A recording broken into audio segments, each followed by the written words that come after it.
আসসালামু আলাইকুম এভরিওয়ান, আশা করি আপনারা সকলেই ভালো আছেন। আজকে এসে পড়েছি নতুন আরেকটি প্রজেক্টের ভিডিও নিয়ে। আজকের প্রজেক্টটার নাম হচ্ছে automatic water pump. Automatic water pump এই প্রজেক্টটি আমরা কোন কোন ক্ষেত্রে ব্যবহার করতে পারি? এই প্রজেক্টটি আমরা এরকম জায়গায় ব্যবহার করতে পারি, ধরুন আমাদের বাসা বাড়িতে যখন পানির ট্যাঙ্কে যখন পানি খালি হয়ে যায়, তখন কিন্তু আমাদের মোটরটা অন করতে ম্যানুয়ালি একটি সুইচ টিপার প্রয়োজন পড়ে। তো এই প্রজেক্টটি যদি আমরা ব্যবহার করি তাহলে কিন্তু আমাদের সেটি করতে হচ্ছে না। যখন পানির ট্যাঙ্কটি খালি হয়ে যাবে তখনই কিন্তু অটোমেটিক মোটরটি চালু হয়ে যাবে। এই প্রজেক্টের মাধ্যমে আমরা গাছের মধ্যে অটোমেটিক পানি দিতে পারি। যখন মাটিতে কোনো পানি থাকবে না, তো সেই গাছে কিন্তু পানি দেওয়া যাবে।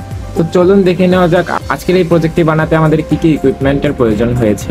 এখানে ফার্স্টে ব্যবহার করা হয়েছে একটি ওয়াটার সেন্সর। তো ওয়াটার সেন্সরের মধ্যে ব্যবহার করা হয়েছে একটি ভেরিয়েবল রেজিস্টার, যার মাধ্যমে আমরা পানির ঘনত্ব কতটুকু হলে সেটি মোটরটি চালু হবে সেটা নির্ণয় করতে পারি।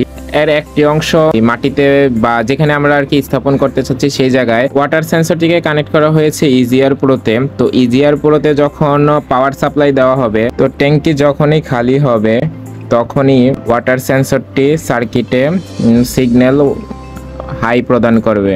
তো এখন যেহেতু আমাদের এখানে ট্যাঙ্কিটি ফুল রয়েছে, তাহলে এখানে মোটরটি অফ আছে। তো যখন ওয়াটার সেন্সরে কোনো পানি ডিটেক্ট করতে পারবে না, তখন অটোমেটিক সার্কিটে হাই প্রদান করবে এবং মোটরটি চালু হবে। চলুন দেখে নেওয়া যাক হয় কি না। তো যখনই সার্কিটে কোনো পাচ্ছে না, তখনই এখানে পানি ভর্তি হচ্ছে এবং আমাদের ট্যাঙ্কটি কিন্তু ফুল হয়ে যাচ্ছে। তো এটাই ছিল আজকের প্রজেক্ট। ধন্যবাদ।